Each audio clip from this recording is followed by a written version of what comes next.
Interest rates aren't just numbers, they're signals. They whisper to us about the future, about risk, opportunity, and how close we are to the edge. The RBNZ has already spoken, cutting the OCR, signalling more to come. And in that decision lies a message. Growth is weak, confidence is fragile, and something needs to change.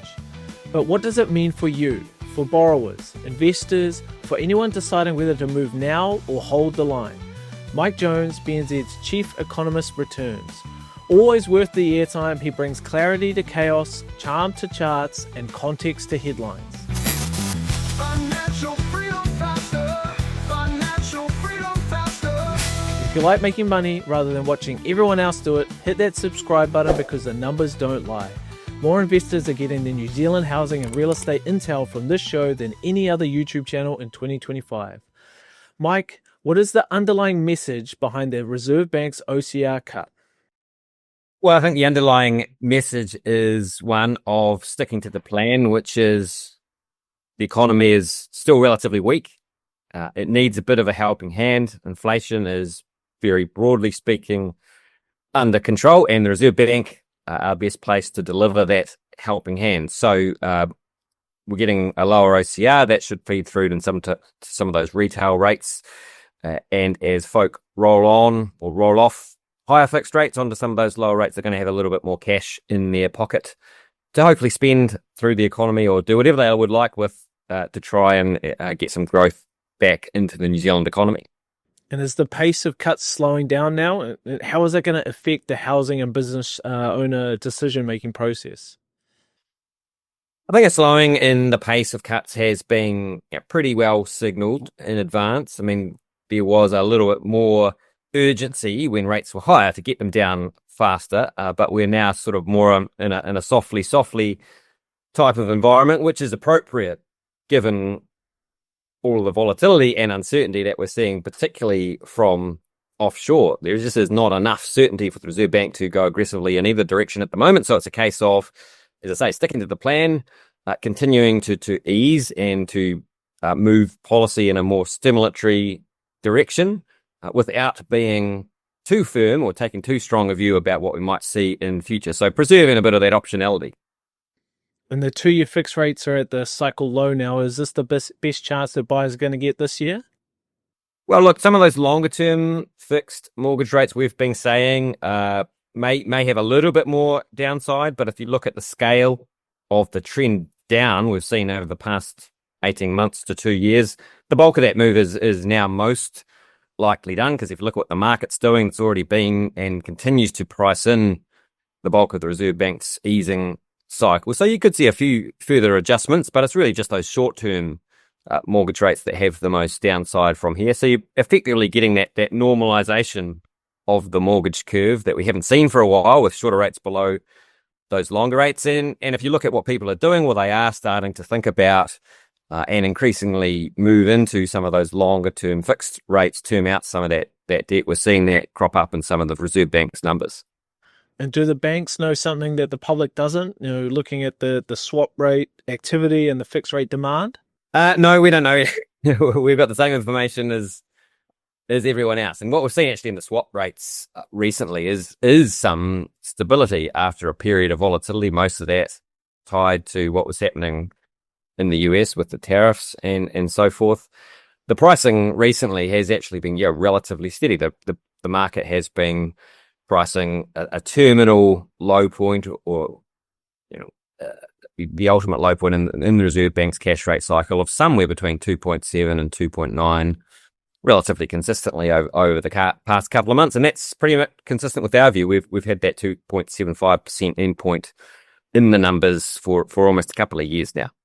And what does a steepening yield curve signal about the economic expectations ahead? Well, I think it's basically the market going, anytime you are getting close or closer to the bottom of the cash rate cycle, then the expectation in future is that at some stage, no one really knows when, you'll get some sort of normalization and the cash rate starting to move up again. So it's what you would call, based on history, a normalization. And again, is quite a different picture from what we've seen in the last couple of years, and that's influencing, as I talked about some of that fixing behavior from borrowers. Just a reminder, your competition has already subscribed to the fastest growing property and investment channel in New Zealand. That means they're getting the insights first, making the moves first, and locking in profits while you're still debating whether to click a button. Be smart, subscribe. BNZ's dropped their rates recently. Are borrowers better at locking in now or waiting? Oh, if you look at those numbers from the Reserve Bank, which take in the whole market, they are increasingly looking to fix for longer terms. I think there was some chatter perhaps and some anecdote that following what was happening in the US and what that might mean for recession there or global growth slowdowns elsewhere, people might move back to those shorter terms or floating terms. But generally speaking, the trend is slowly shifting towards fixing for 2 years is the most popular term according to that RBNZ data. We haven't really seen any or much in the way of demand out past those terms. And what international forces are shaping New Zealand's monetary policy decisions at the moment? Well, it's basically all about Donald Trump and tariffs at the moment. There's obviously still a bit of chop and change in terms of the policies that we're seeing. I mean, generally, we're in this de-escalation phase of what has been a trade war over the past couple of months. So that's, for markets, been encouraging. You're seeing some pretty aggressive responses in the likes of equity markets.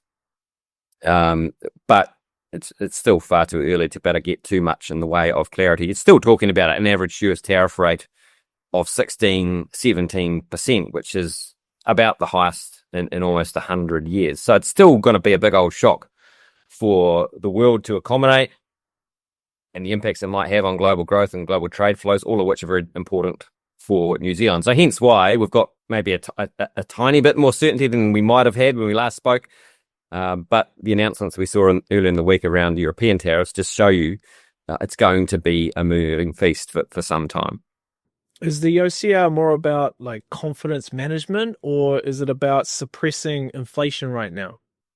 Well, it's always about ensuring medium-term inflation stays about where it should. And what we've seen over the past 18 months is inflation come right back to where it should be, and crucially expected to stay in that 1 to 3% target range. So that gives the Reserve Bank a few more options about what it can do. It can obviously lower the OCR back down to closer to a neutral setting now that inflation is expected to be relatively well behaved, and that's allowing growth to come back up again as well. Well, how do you expect the mortgage market to respond if the inflation expectations keep drifting higher? Yeah, I think that's something that the Reserve Bank will certainly be keeping an eye on. I mean, talk of 50-point cuts or some form of aggressive response from the Reserve Bank, looks a bit overdone given those shifts in inflation expectations and the short-term inflation outlook. Now, they're not cause for worry or panic or concern by any means, but look, inflation in the short term is expected to rise.